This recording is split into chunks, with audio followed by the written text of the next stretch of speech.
Bienvenidos a Venezuela, el país de sus sueños. En Venezuela, cada día es un día perfecto.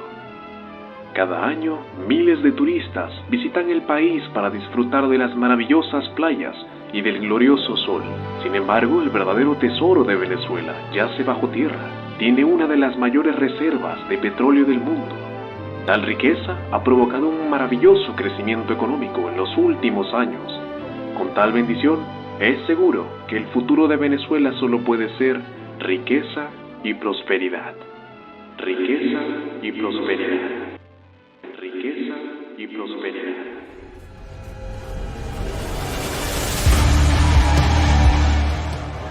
Unos 4.000 opositores marcharon el sábado contra el gobierno de Nicolás Maduro en su cuarta protesta en una semana.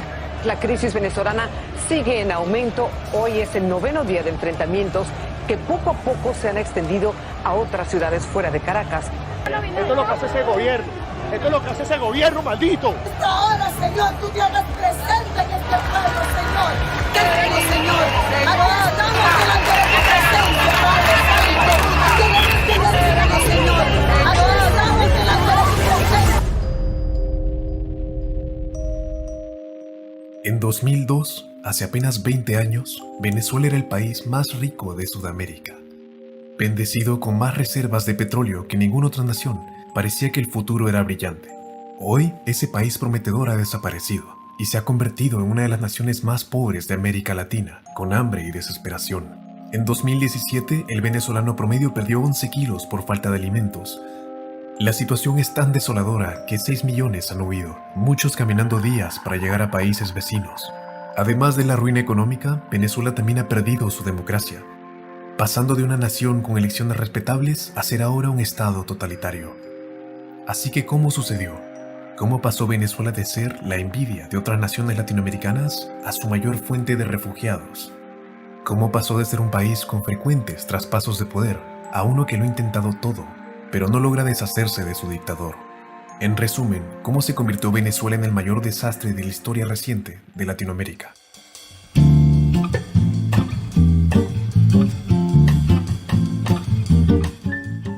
En los 50s, Venezuela era el cuarto país más rico del planeta, y durante las siguientes décadas disfrutó de una especie de época dorada.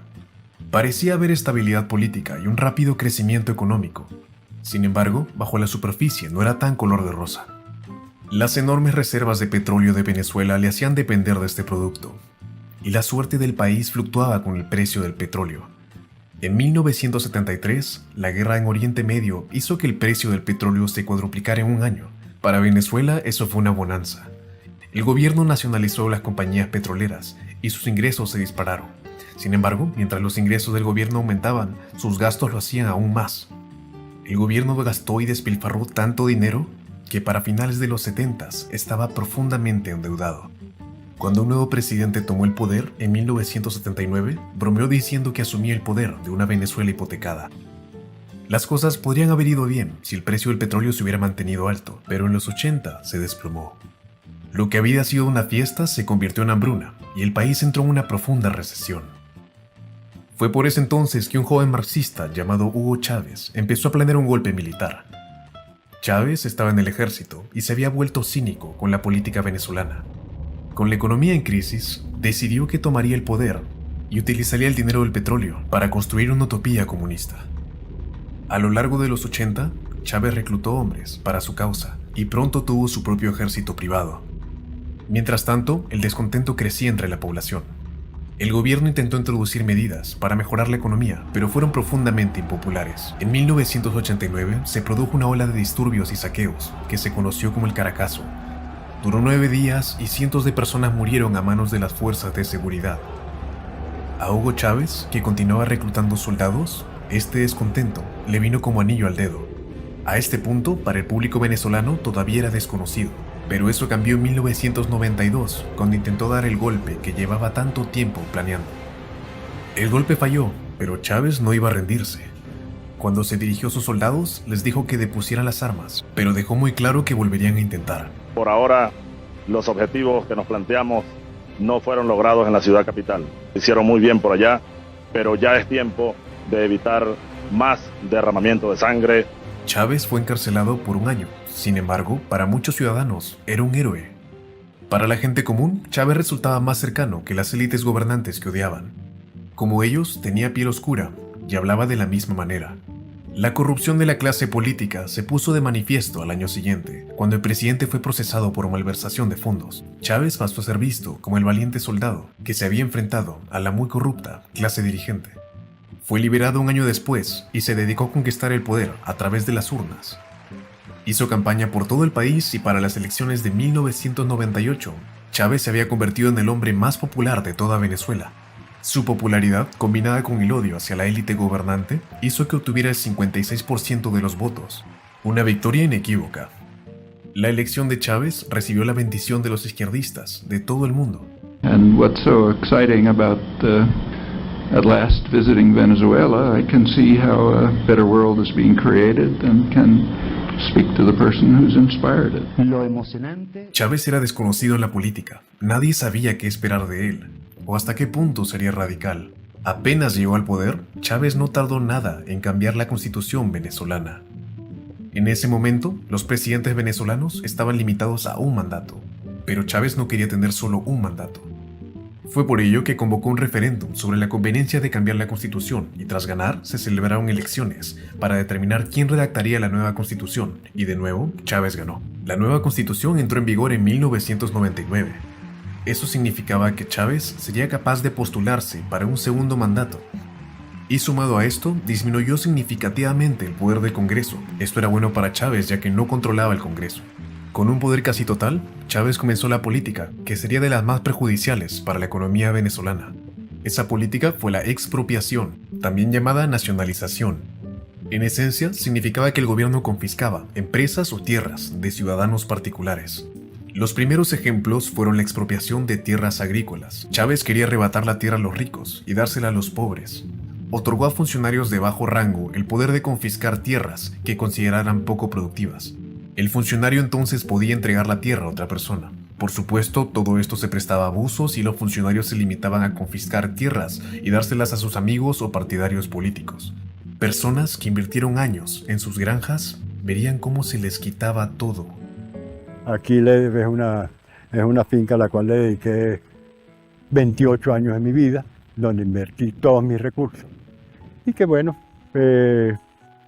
después de la ocupación de la finca, aunque aparentemente estoy expropiado, a mí nunca me han dicho que me han quitado la finca, no me han pagado mi terreno. A menudo, las expropiaciones no eran más que saqueos autorizados por el gobierno. Empezaron en ese momento a tomar posesión de los tractores y empezaron a saquear prácticamente toda la finca. Y pues en ese momento yo estoy recibiendo llamadas de los mismos trabajadores, mira, que me están quitando el tractor, que se están metiendo en la bomba. La oposición estaba en contra de esto y ahora se decidía a sacar a Chávez. Había muchos grupos poderosos en su contra, las empresas, los sindicatos, la iglesia, los medios de comunicación e incluso parte del ejército. En los siguientes años, habrían 3 grandes intentos para sacar a Chávez del poder. Se intentó un golpe de estado, el 12 de abril del 2002. A las 3 de la mañana, Chávez fue arrestado por militares y trasladado a una isla cercana. Se le dijo al público que había dimitido. En su lugar, se puso un líder empresarial conservador. Sin embargo, el golpe falló rápidamente. El nuevo presidente llenó su gabinete de conservadores, eliminando los sindicatos que habían hecho posible el golpe. Estos grupos estaban, claro, indignados. A continuación, disolvió todas las instituciones e incluso rompió la Constitución. Cargo a los diputados principales y suplentes a la Asamblea Nacional. Los partidarios de Chávez salieron a la calle a protestar. 50 personas murieron en 4 días. Los militares leales a Chávez retomaron el palacio presidencial y el nuevo gobierno tuvo que huir. Chávez fue rescatado en helicóptero y volvió al poder. El golpe fracasó debido a la incompetencia. En 2003, la oposición intentó de nuevo sacar a Chávez, esta vez con una huelga general que duró 2 meses. Numerosas personas se negaron a trabajar y la economía se paralizó. Hubo frecuentes protestas en la Plaza Caracas, a veces con tiroteos. Todo tipo de grupos se unieron a las protestas, incluso jueces supremos y recaudadores de impuestos. Finalmente, los huelguistas cedieron, volviendo al trabajo, y por segunda vez, Chávez había vencido a la oposición.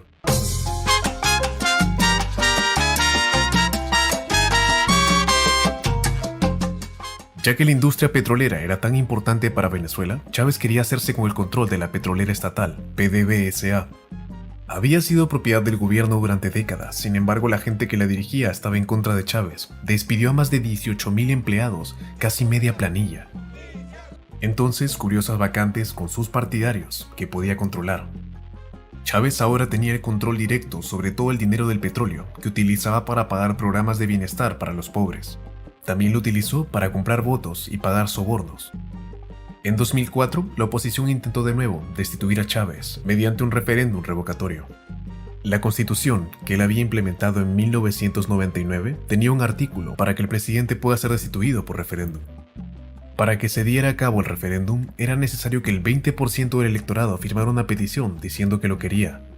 La petición alcanzó fácilmente el 20% y el referéndum se celebró en agosto del 2004. Chávez denunció todo el asunto como un fraude, pero al final no tuvo nada de qué preocuparse, ya que ganó el referéndum 60-40.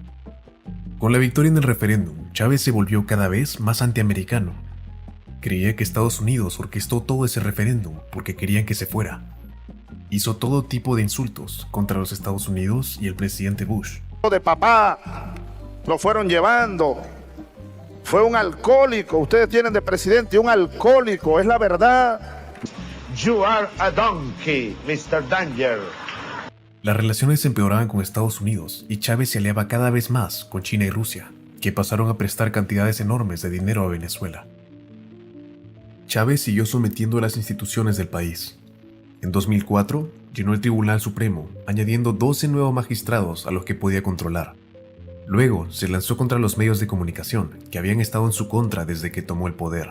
Habían apoyado el intento de golpe de Estado en 2002 y la huelga general del 2003. Chávez alegó que había una conspiración mediática contra él y que no iba a tolerarlo.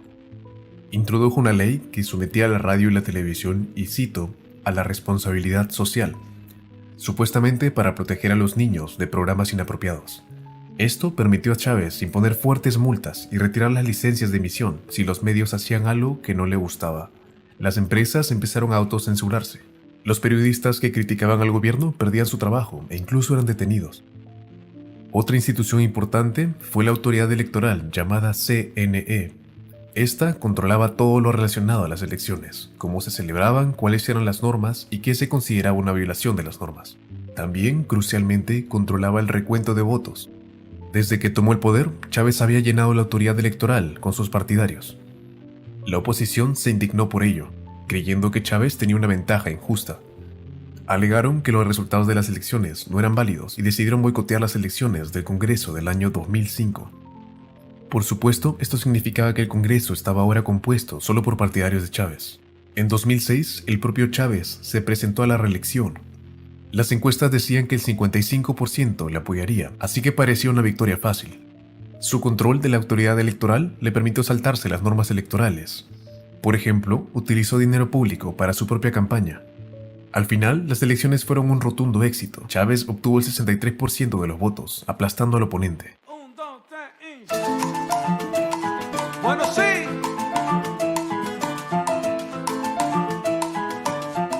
Con un nuevo mandato sobre el pueblo venezolano, Chávez se hizo cada vez más izquierdista. Afirmaba que el capitalismo era la fuente de todo el mal. La pobreza, desigualdad y corrupción se debían al neoliberalismo. El único camino para que haya patria es el socialismo. Chávez aumentó las expropiaciones, tomando posesión de todo tipo de empresas. Empresas de telecomunicaciones, eléctricas, lácteas, cementeras, siderúrgicas. Estos son solo algunos de los diferentes tipos de empresas que fueron confiscadas por el gobierno. También tomó control total del Banco Central, que significa que controlaba la impresión del dinero. La inflación ya era un problema en Venezuela, no a niveles de hiperinflación, pero sí en torno al 20%. La respuesta de Chávez fue controlar el precio de los alimentos, lo que provocó escasez y estantes vacíos en los supermercados. A veces, solo un supermercado tenía un determinado producto, por lo que la gente tenía que hacer cola durante horas para entrar en él. Los alimentos, por supuesto, podían comprarse ambulantes, si es que estabas dispuesto a pagar más. Chávez llamó a esto la maldición del capitalismo y declaró la guerra a los llamados acaparadores y especuladores. Se impusieron penas de 6 años de prisión a los infractores de las normas de precios. Los precios fijados eran tan bajos que muchas empresas eran obligadas a vender con pérdidas y muchas de ellas quebraban. Si vendían sobre el precio fijado por el gobierno, se enfrentaban a multas o a la expropiación del negocio. Chávez incluso amenazó con tomar control de la industria alimentaria si no hacían lo que decía. El que debo venir aquí a tomar la tierra y a dársela a los productores que de verdad quieran trabajar. La represión de los medios continuó a buen ritmo. Radio Caracas Televisión, un canal que llevaba 53 años en emisión, fue clausurado. Se emitió por última vez en mayo del 2007. Esta medida fue condenada por Estados Unidos y la Unión Europea. El presidente de Costa Rica incluso lo llamó un golpe mortal a la democracia. Ahora solo había un canal de TV que se oponía a Chávez. A medida que los medios independientes cerraban, los medios gestionados por el gobierno aumentaron. Cuando Chávez tomó el poder, el gobierno solo poseía un canal de televisión. Para el 2007 tenía 6, todos ellos vertiendo propaganda pro-Chávez. La delincuencia también empeoró considerablemente. Caracas se convirtió en la capital más violenta de Sudamérica. En los años desde la llegada de Chávez al poder, la tasa de asesinatos se triplicó y para 2007 era la segunda más alta del mundo. Esto en gran medida a una tasa de condenas muy baja, ya que solo el 3% de los asesinos fue condenado.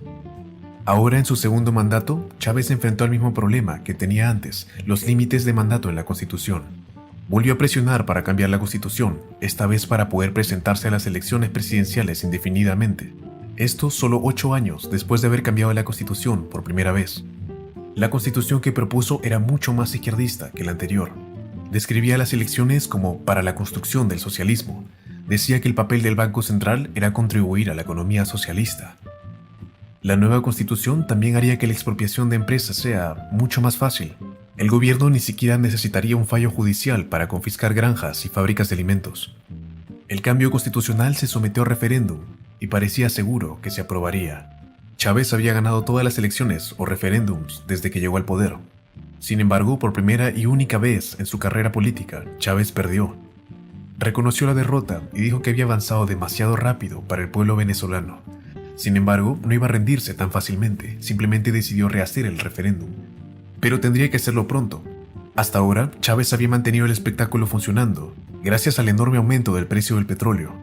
En los 8 años desde que asumió el poder, los precios del petróleo se multiplicaron por 8. Sin embargo, con la recesión del 2008, el precio del petróleo cayó 2/3. Esta caída del precio supuso una enorme amenaza para la economía y la popularidad de Chávez. El enorme gasto público dependía totalmente del dinero del petróleo. Los buenos tiempos podrían llegar a su fin, así que si Chávez iba a hacer el referéndum, tenía que hacerlo tan pronto como sea posible. Sucedió a principios del 2009. Chávez estaba aún más dispuesto a corromper el proceso del referéndum. La televisión y la radio estatales se pasaron todo ese tiempo promocionando el cambio en la Constitución. Los edificios públicos estaban plagados de propaganda a favor de Chávez. Incluso en el metro de Caracas sonaban canciones pro Chávez. Cualquier manifestación contra la nueva Constitución se dispersaba con gas lacrimógeno. Al final, Chávez ganó por segunda vez. Ahora podía presentarse a las elecciones tantas veces como quisiera.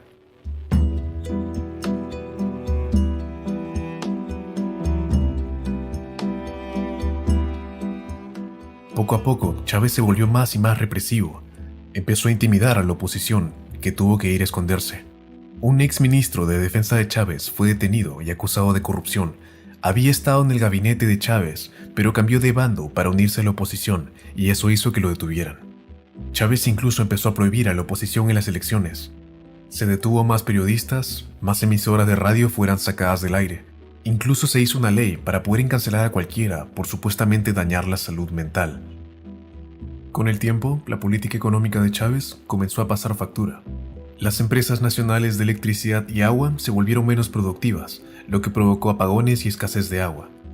Chávez aumentó las expropiaciones de empresas y de granjas. Muchas empresas fueron confiscadas al ser acusadas de vender por encima de los precios fijados. A menudo, estas empresas no podían operar con los precios fijados por el gobierno y quebraban.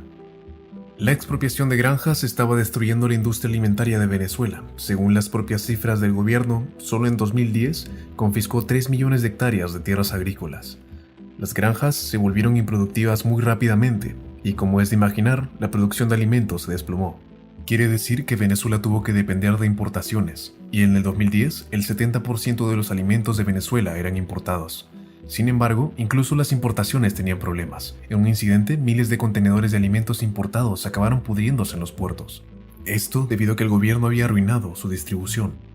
Finalmente, se admitió que 30.000 toneladas de comida se pudrieron en los puertos. El descontento frente a Chávez se hizo patente en las elecciones parlamentarias del año 2010. Por primera vez, más gente votó en contra que a favor. Aún así, su partido ganó la mayoría de escaños debido a la manipulación, pero envió un mensaje sobre el nivel de descontento que había en el país. Recordemos que la oposición había boicoteado las elecciones parlamentarias del 2005, así que por 5 años no hubo ni un solo miembro de la oposición en el Congreso. Aunque Chávez tenía más escaños, no contaba con la mayoría de 2/3, así que tendría que negociar algunas cosas, como los jueces del Tribunal Supremo. Sin embargo, el nuevo Congreso no entraría en funciones hasta dentro de 3 meses. Chávez usó ese tiempo para aprobar todo tipo de medidas autoritarias. Aprobó una ley que le permitía gobernar por decreto 18 meses. También se apresuró a nombrar 9 jueces para el Tribunal Supremo. Algunos de los nuevos diputados de la oposición fueron juzgados por delitos falsos. Las nacionalizaciones continuaron. De nuevo, todo tipo de empresas fueron confiscadas: siderúrgicas, fabricantes de botella y constructoras de vivienda. Chávez daba razones dudosas para sus expropiaciones. Decía, por ejemplo, que estaba rompiendo monopolios o imponiendo normas laborales. Un ejemplo de esto fue el fabricante de vidrio estadounidense llamado Owens Illinois. Chávez dijo que la empresa explotaba a sus trabajadores y destruía bosques, así que le expropió. Ya está lista la expropiación de la empresa esta de vidrio, ¿cómo se llama? Owens Illinois. Exprópiese. Una empresa de capitales norteamericanos que tiene aquí años explotando a los trabajadores, destrozando el ambiente allá en Trujillo. Vayan a ver los cerros que han destrozado. En ocasiones, las expropiaciones eran fortuitas. A veces Chávez salía a demostrar su poder y expropiaba cosas simplemente por diversión. ¿Este edificio aquí cuál es? También es un edificio que tiene locales comerciales de propiedad privada. Exprópiese, señor alcalde. Exprópiese. Exprópiese. ¿Y este edificio? Es un edificio que tiene comercio privado de joyería. Expropiese. Expropiese. De acuerdo. ¿Y aquel edificio allá en la esquina? También. En total, Chávez expropió 2.000 empresas. Los trabajadores a menudo se enteraban de que su empresa iba a ser expropiada al ver al mismo Chávez anunciarlo en televisión. Bueno, Agroisleña está expropiada. De todas las cosas que hizo Chávez, las expropiaciones fueron una de las más perjudiciales para la economía del país. A menudo las empresas simplemente colapsaban y expropiarlas era prácticamente lo mismo que cerrarlas. En teoría, la empresa seguiría funcionando bajo gestión gubernamental, pero en realidad las empresas antes productivas se volvían corruptas e ineficientes bajo control del gobierno. Un buen ejemplo fue la empresa siderúrgica llamada Sidor. Antes de ser nacionalizada, producía 4 millones de toneladas de acero al año. Unos años más tarde, produjo solo 2 millones de toneladas. Ese fue de los mejores casos. Muchas empresas simplemente dejaban de funcionar. Las granjas expropiadas también se volvían improductivas bajo el gobierno. Lo usual es que fueran abandonadas tras haber sido confiscadas. El control de precios también fue muy perjudicial. Las compañías terminaban perdiendo porque cobraban menos del costo de producción. Al no poder sostener las pérdidas, quebraban. Juntos, la expropiación y el control de precios destruyeron miles de empresas productivas. Perder estas compañías hizo que la economía en conjunto produzca menos. Por ello, la gente empobreció. Esto, más que otras cosas, es el origen de la ruina económica de Venezuela.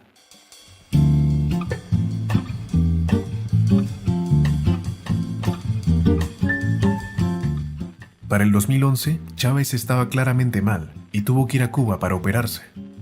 Eventualmente admitió que tenía cáncer. Confirmaron la existencia de un tumor abscesado.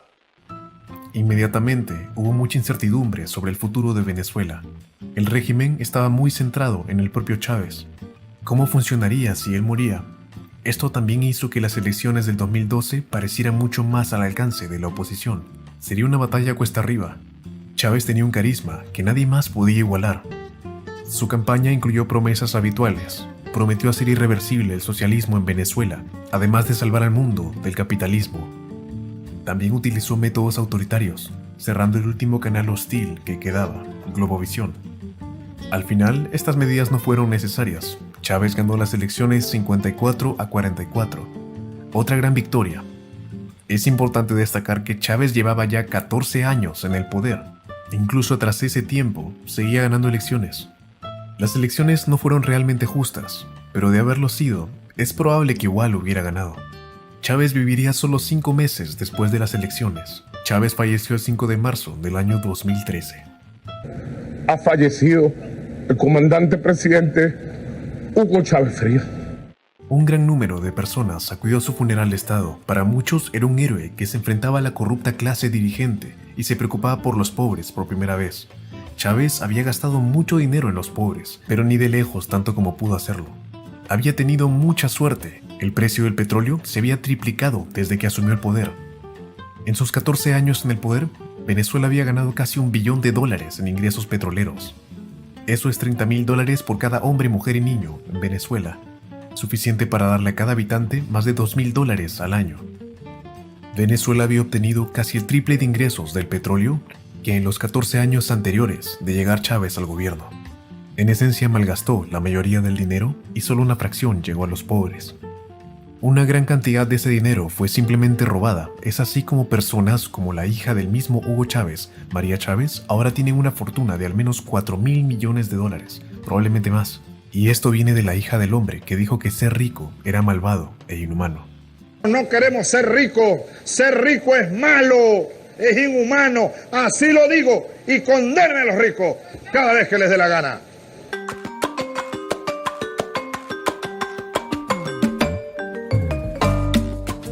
Con la muerte de Chávez, hubo que elegir un sustituto que lo reemplace. Chávez había nombrado a Nicolás Maduro, su sucesor. Era considerado una figura similar, pero no tan carismática. Maduro hizo del apoyo de Chávez la pieza central de su campaña. Un voto por Maduro es un voto por Chávez, ese era su eslogan. Maduro prácticamente endiosó a Chávez, lo llamó el Cristo de América, que dio su vida por nosotros. A la Iglesia Católica no le hizo gracia y dijo que Chávez no se debía comparar con Cristo. Al igual que su mentor, Maduro infringió las normas electorales utilizando fondos estatales para su campaña. También hizo todo lo posible para demonizar a su oponente, llamándole fascista asesino. El resultado electoral fue increíblemente ajustado. Maduro ganó por menos de 2 puntos porcentuales. Al igual que antes, la elección estuvo lejos de ser justa. Sin embargo, en el pasado eso probablemente no hubiera importado tanto porque Chávez ganaba siempre por márgenes grandes. Pero en esta elección es muy probable que si hubiera sido justa, Maduro hubiera perdido. La oposición no aceptó el resultado. Estallaron protestas en las calles que el gobierno reprimió. Hubo mucha violencia, en gran parte llevada a cabo por bandas progubernamentales, conocidas como colectivos. El régimen dio vía libre a estas bandas para atacar e intimidar a cualquiera que se opusiera al gobierno. El ministro de Prisiones incluso llegó a calificarlas de pilar fundamental en la defensa de la patria. Miles de manifestantes fueron detenidos y 40 personas murieron. Venezuela no había visto protestas así desde 2002. La economía siguió empeorando y Maduro dobló la apuesta en la política izquierdista. Encarceló a vendedores que subían sus precios. Productos básicos como la leche, el arroz o el papel higiénico apenas se encontraban en las estanterías de los supermercados. La combinación de crisis económica y la agitación política sembró el caos y los saqueos estallaron en muchas zonas. Cuando se desplegó la Guardia Nacional para detener los saqueos, simplemente se unió a ellos. La escasez de comida estaba peor que nunca y el gobierno trataba de ocultarlo. Se prohibió hacer fotos de las estanterías vacías de los supermercados y reporteros cubriendo la escasez de comida fueron arrestados. Estaban tan mal que la gente tenía que hacer colas por las noches para conseguir comida. Eventualmente eso también se prohibió porque era más vergonzoso para el gobierno tener colas nocturnas que diurnas. Mientras que la Venezuela bajo Chávez había sido autoritaria, debido a su capacidad de ganar elecciones, nunca había necesitado volverse totalitaria. Bajo Maduro, Venezuela sí se hizo totalitaria. Emitió un decreto que permitía a las Fuerzas Armadas usar sus armas contra los manifestantes. Se creó una red de espionaje en el ejército para detectar indicios de golpe de Estado. Un exalcalde de Caracas fue detenido cuando aún estaba en pijama.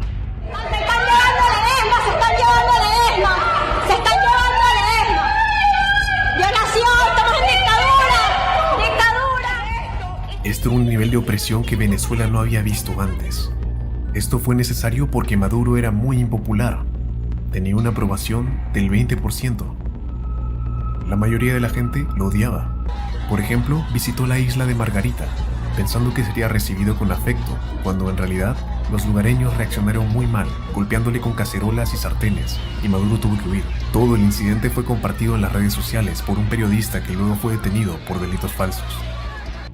Todo este descontento se hizo evidente en las elecciones parlamentarias del 2015. La oposición se formaba de todo tipo de grupos diferentes, desde marxistas a capitalistas de libre mercado. Sin embargo, tenían algo en común: su determinación por derrocar a Maduro. Con el 70% diciendo que votarían en contra del gobierno, parecía que la revolución de Chávez finalmente perdería una elección. Los resultados fueron condenatorios para el gobierno. La oposición obtuvo 109 escaños, mientras que Maduro ganó 55. Esto era algo importante. Con esta cantidad de escaños, la oposición realmente podría cambiar las cosas. Habían ganado una mayoría de 2/3, con lo que en teoría podrían destituir a los jueces del Tribunal Supremo y a los miembros de la autoridad electoral. Tal vez incluso podrían hacer que estas instituciones volvieran a ser imparciales. Incluso tal vez podrían sacar a Maduro con un referéndum. Sin embargo, tenían mucho en contra. Mientras que la oposición controlaba el Congreso, Maduro y sus partidarios controlaban todo lo demás. Maduro utilizó la misma técnica que Chávez. La elección parlamentaria era en diciembre de 2015, pero el nuevo Congreso no asumiría el poder hasta el próximo mes. Maduro utilizó este tiempo para llenar el Tribunal Supremo, añadiendo 13 nuevos miembros. Ese Tribunal Supremo entonces dictaminó que 3 de los nuevos diputados de la oposición no podían asumir cargo debido a acusaciones de fraude electoral. La pérdida de estos 3 diputados fue crucial, porque hizo que la oposición perdiera su supermayoría de 2/3. Sin esa supermayoría no podrían sacar personas del Tribunal Supremo o de la autoridad electoral. La oposición lo intentó todo para sacar a Maduro. Propusieron una enmienda constitucional para cortar el mandato del presidente, pero fue bloqueada por el Tribunal Supremo. Luego intentaron hacer un referéndum sobre si Maduro debía dimitir. La autoridad electoral hizo todo lo que pudo para bloquearlo. 20% de la población debía registrar su deseo de participar en él. La autoridad electoral dio solo 3 días para recolectar las firmas. Las estaciones de voto solo estaban abiertas por 6 horas al día. También se limitó el número de máquinas de votación disponibles. Para alcanzar esa cifra del 20%, los votantes tendrían solo 90 segundos para ejercer su voto, dadas las limitaciones. A pesar de eso, se alcanzó la cifra, así que parecía que el referéndum se iba a dar. Sin embargo, los tribunales declararon que una de las primeras etapas del proceso había sido fraudulenta. Por supuesto, no tenía sentido, pero cumplió su función. El referéndum no iba a suceder.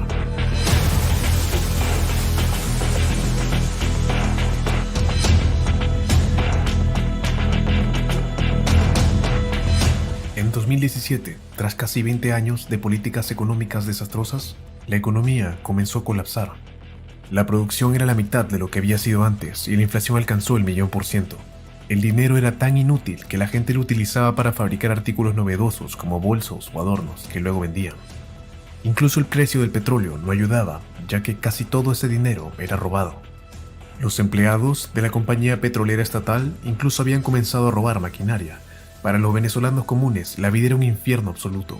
El 90% de la gente no tenía suficiente para comer y el 20% de los niños padecía desnutrición. La gente bromeaba diciendo que seguían la dieta de Maduro. Artículos básicos como el pan o el papel higiénico eran a menudo imposibles de encontrar, dejando a la gente desesperada.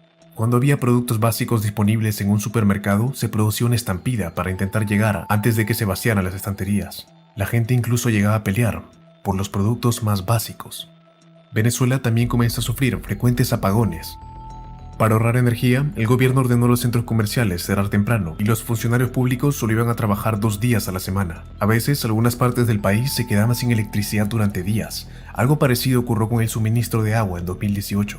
Caracas, la capital, no tuvo agua corriente durante todo un mes.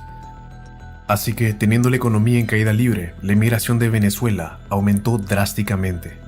Para quienes querían marcharse, conseguir un pasaporte era casi imposible porque el gobierno se había quedado sin plástico para fabricarlos. Cuando los refugiados llegaban, a menudo recibían una importante ayuda de los países de acogida. Sin embargo, a veces se producían enfrentamientos con la población local y se incendiaban las pertenencias de los refugiados. En 2017, la única piedra en el zapato de Maduro era el Congreso, que seguía controlado por la oposición. Para subyugarlo, Maduro utilizó el mismo truco que Chávez usó la primera vez que estuvo en poder. Creó una asamblea constituyente para reescribir la Constitución. La asamblea recibiría entonces el poder supremo de Venezuela. Hoy Nicolás Maduro busca imponer una asamblea constituyente que eliminaría el Parlamento y las elecciones libres. En otras palabras, busca tener una especie de poder absoluto y sin contrapesos para detener. La asamblea constituyente fue elegida en julio del 2017, en el fraude electoral más flagrante que Venezuela había visto. Esta fue la primera vez que prácticamente todos los votos eran falsos, una verdadera elección artificial. Toda Latinoamérica no había visto una elección así de mala en décadas. Como era de esperar, el gobierno ganó todos los escaños y otros países se negaron a reconocer la asamblea. En 2018, el propio Maduro se presentaba a reelección. Con todos los líderes de la oposición en la cárcel o en exilio, manipular las elecciones apenas fue necesario. Maduro programó la elección 8 meses antes del final de su mandato, así que si algo salía mal, tendría tiempo de sobra para solucionarlo. La falsa elección ocurrió y Maduro juramentó de nuevo en 2019. Casi todas las naciones declararon que la elección y Maduro eran ilegítimos. Es ahora cuando veremos el ascenso de Juan Guaidó. Guaidó era jefe de Congreso, que no olvidemos estaba en manos de la oposición. Argumentó que él debía ser reconocido como presidente de Venezuela. La Constitución dice que si no hay presidente, el jefe de Congreso se convertirá en presidente por defecto. Guaidó argumentó que como Maduro era ilegítimo, no había presidente, y por lo tanto él debía ser reconocido como presidente. Guaidó se autoproclamó presidente interino el 23 de enero, mientras decenas de miles de personas observaban. Estados Unidos, Europa y la mayoría de América Latina le reconocían como presidente legítimo de Venezuela. La posesión de Maduro sobre el poder al final dependía de los militares. La oposición apeló directamente a ellos para que ayudaran a derrocar a Maduro. Sin embargo, desde el principio, Chávez se había asegurado de que los militares se beneficiaran generosamente de la revolución socialista. Maduro continuó con esa política y muchos oficiales de alto rango obtuvieron puestos de responsabilidad en el gobierno. Puso al ejército a cargo de la distribución de alimentos, supuestamente para ayudar con la crisis alimentaria, pero en realidad era una forma de ganarse los militares. El sistema de distribución era fácil de abusar, lo que significaba que el ejército podía obtener dinero a través de sobornos. Permitir que el ejército se beneficiara de la corrupción les dio un lugar en la dictadura de Maduro. Eventualmente, el ejército recibió la industria del petróleo para saquearla. También se mantuvo a raya el ejército mediante la intimidación. Cualquier hombre que criticara al gobierno era arrestado y encarcelado. Maduro incluso tenía una red de espías cubanos para detectar cualquier disidencia. La tortura de prisioneros era cosa de todos los días. Siendo golpeado con palos, con un bate, con manopla de metal, con cadenas. Mi esposo está todo lleno de morados. Es una posición que lo colocan así y perdió la sensibilidad de las manos. No puede mover las manos como normalmente se hace. Como muchos dictadores antes de él, Maduro usaba el miedo como herramienta para estar en el poder. Sin embargo, a pesar de las medidas, había malestar en el ejército. Mientras que la gente de arriba le iba muy bien, los soldados de bajo rango se vieron afectados por la crisis económica, igual que el resto de venezolanos. Los soldados intentaban iniciar rebeliones regularmente. Nos declaramos en legítima rebeldía, unidos hoy más que nunca con el bravo pueblo de Venezuela para desconocer la tiranía asesina de Nicolás Maduro. Incluso hubo un intento de asesinato a Maduro. En agosto del 2018, 2 drones con explosivos volaron hacia él. Todos los conscriptos de la Guardia Nacional huyeron de inmediato, algo que se vio por televisión. El intento de asesinato probablemente se dio por miembros de la Guardia Nacional. Con el ejército aún bajo el control de Maduro, Guaidó trabajó con Estados Unidos para intentar que desertaran. Hicieron un plan con la esperanza de humillar a Maduro y persuadir al ejército de cambiar bandos. Fue en gran medida una maniobra publicitaria. Los Estados Unidos enviarían una gran cantidad de ayuda humanitaria a Cúcuta, en Colombia, y desde allí Guaidó supervisaría el traslado de la ayuda para que llegue a Venezuela.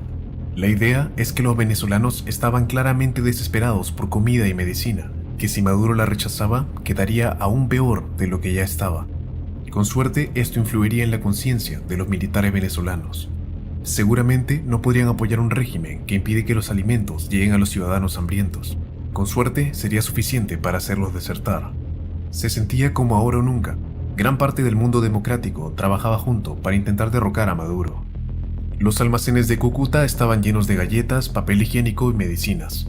Todo ese tipo de cosas listas para ser trasladadas a Venezuela. El plan era que un ejército de voluntarios transportara la ayuda a Venezuela.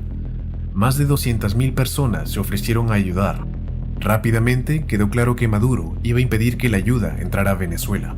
Negó que hubiera una crisis humanitaria en el país y dijo que la ayuda era el comienzo de una invasión estadounidense.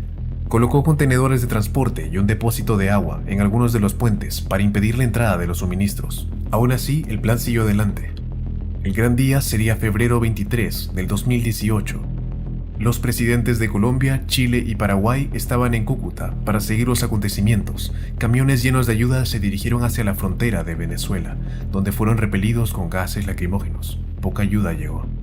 Los ojos estaban en los militares. ¿Desertarían? El alto mando no dio muestras de ceder. Beneficiándose de estar a cargo del petróleo y la minería, estaban inmersos en la dictadura de Maduro. Guaidó dirigió su mensaje a oficiales de bajo rango, cuyas vidas eran tan miserables como las de los demás. 60 miembros de la fuerza venezolanas desertaron. Sus familias pasarían a ser torturadas o violadas. Al final, todo fue en vano, y Maduro cantó victoria. Fue algo que celebró bailando salsa con su mujer en Caracas.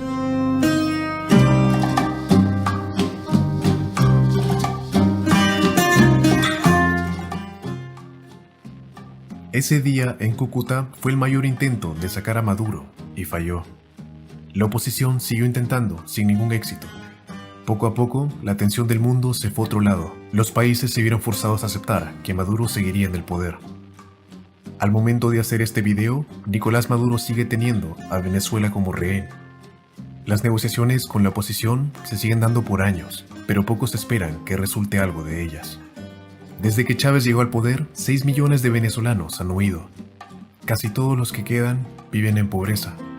Sin embargo, un día Maduro caerá. Con suerte entonces, Venezuela podrá recuperar la democracia que tuvo antes y reconstruir su alguna vez próspera nación.